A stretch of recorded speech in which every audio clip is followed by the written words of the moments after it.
Assalamualaikum warahmatullahi wabarakatuh teman-teman. Jumpa lagi dengan Enjoy Channel, channel yang membahas berita teraktual, terhangat, dan sedang menjadi perbincangan publik.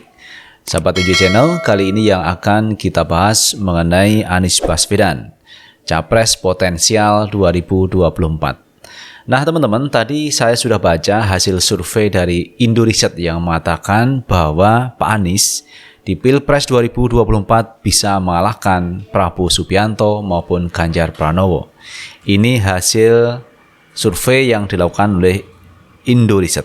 Dan ini memang memberikan peluang kepada Pak Anies Baswedan untuk meningkatkan elektabilitasnya untuk bisa berkontestasi di 2024. Nah teman-teman, terkait itu semua, ini ada pandangan dari Partai Demokrat mengenai hasil survei tersebut. Apalagi di dalam survei itu tadi ada nama AHY. Jadi duet antara Anies AHY itu bisa mengalahkan Ganjar dan juga Prabowo Subianto. Ini patut dicermati teman-teman oleh pihak Demokrat.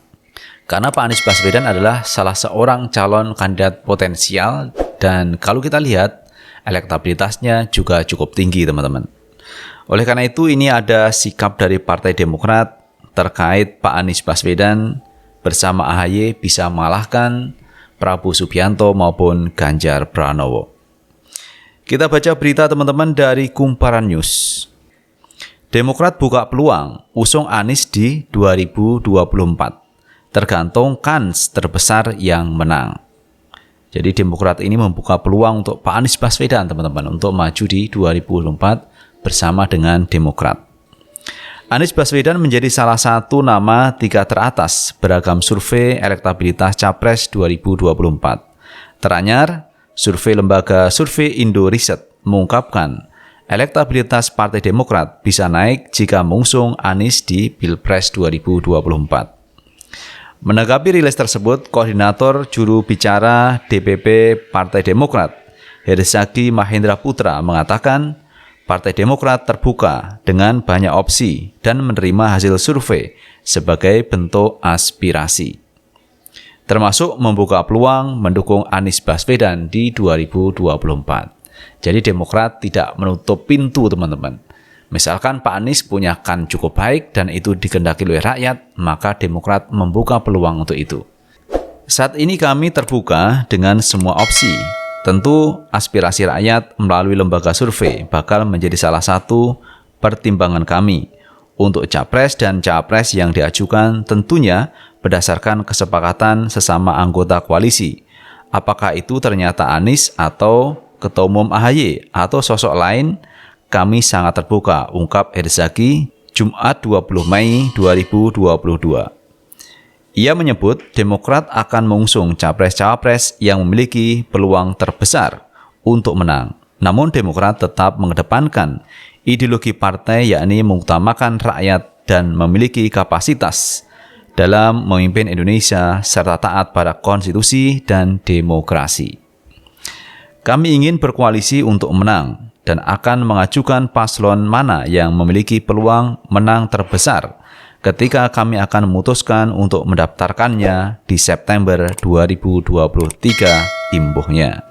Jadi pendaftaran capres-cawapres itu di bulan September 2023.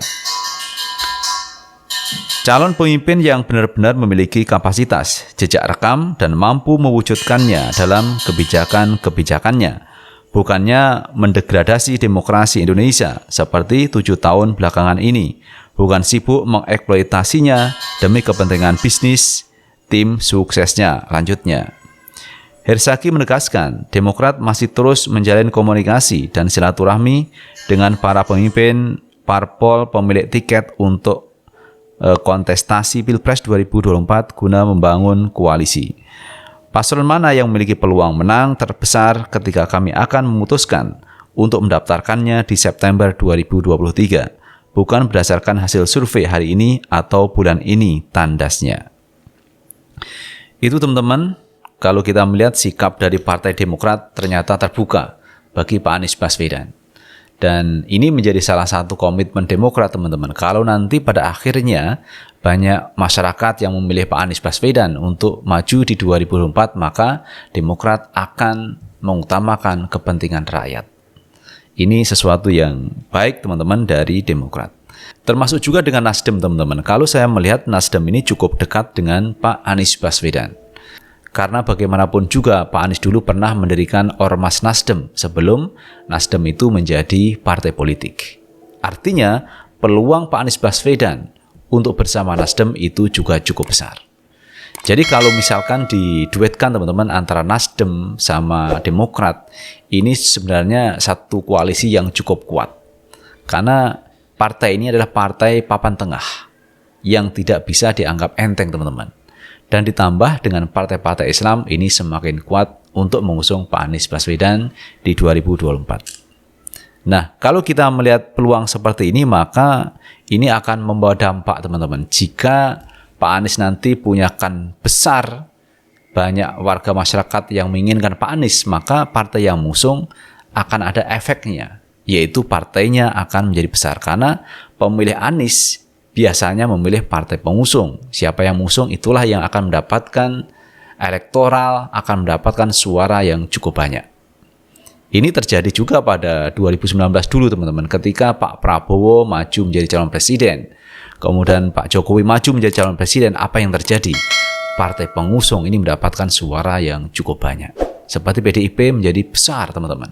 Gerindra juga menjadi besar karena mengusung Pak Prabowo untuk menjadi calon presiden 2019 kemarin. Lalu bagaimana peluang Pak Prabowo di 2024 nanti teman-teman? Nah ini juga menjadi satu pertimbangan teman-teman. Karena beberapa kali Pak Prabowo ini maju tetapi tetap kalah terus. Nah nanti misalkan di 2024 Pak Prabowo maju lagi, kalah lagi, ini bagaimana? Akan menjadi calon presiden abadi kalau seperti itu.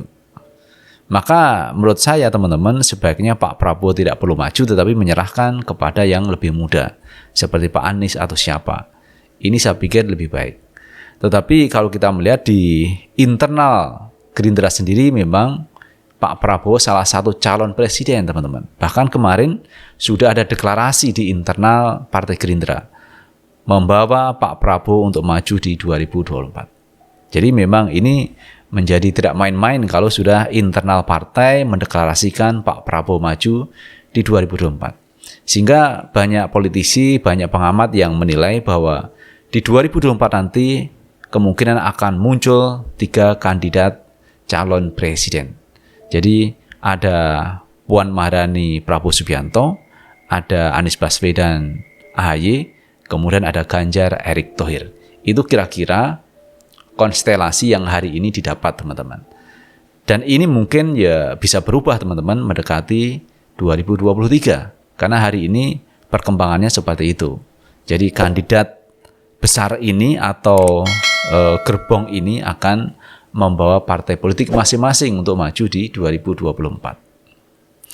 Tergantung kita teman-teman, apakah kita nanti memilih calon-calon seperti Anies AHY atau Ganjar Erick Thohir atau Prabowo Puan. Jadi semua tergantung kepada masyarakat mana yang disukai. Karena memang di setiap pemilu kita bebas memilih mana yang kita sukai calon presiden. Tetapi paling tidak presiden kita yang akan datang harus mampu membawa perubahan yang lebih baik, terutama di sektor penegakan hukum, teman-teman. Jadi penegakan hukum ini yang harus benar-benar ditegakkan, karena dengan ditegakkan hukum itu maka keadilan sosial bagi seluruh rakyat Indonesia ini akan bisa terwujud. Jadi ini yang menjadi cita-cita kita bersama, keadilan sosial bagi seluruh rakyat Indonesia, dan itu sering disampaikan Pak Anies Baswedan juga. Jadi ini adalah salah satu yang mesti diperjuangkan oleh calon presiden, termasuk dari Pak Anies Baswedan. Itu teman-teman yang bisa kita bahas kali ini terkait Demokrat yang membuka peluang Pak Anies Baswedan untuk maju di 2024 bersama Partai Demokrat. Lalu bagaimana menurut pendapat teman-teman sekalian? Tulis di kolom komentar, karena komentar teman-teman akan sangat bermanfaat untuk yang lain. Sukses selalu. Assalamualaikum warahmatullahi wabarakatuh.